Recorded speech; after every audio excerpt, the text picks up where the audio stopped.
Welcome to the Rim Break Rodeo. We hope this video helps. In this video, I will explain how to use data packs.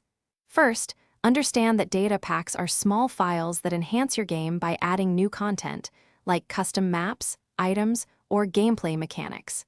Before you begin, always check that the data packs version matches your game's version to ensure compatibility and avoid any issues. This crucial first step prevents many common problems. Once you've identified a compatible data pack, download it from a reputable source.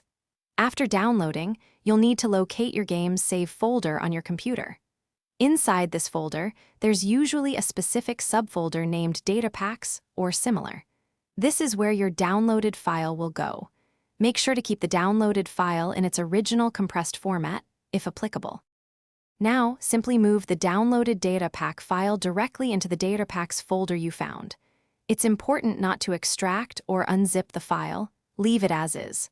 Once the file is in place, launch your game. Navigate to your world settings or game options, and you should find an option to activate the newly added data pack.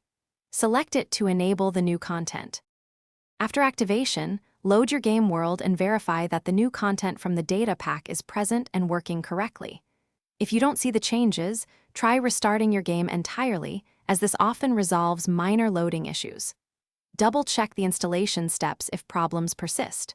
Also, for those who love to read anywhere, check the description for a link to a fantastic e-reader and other great deals. Enjoy your enhanced gameplay. Thanks for watching. Consider subscribing if we helped you.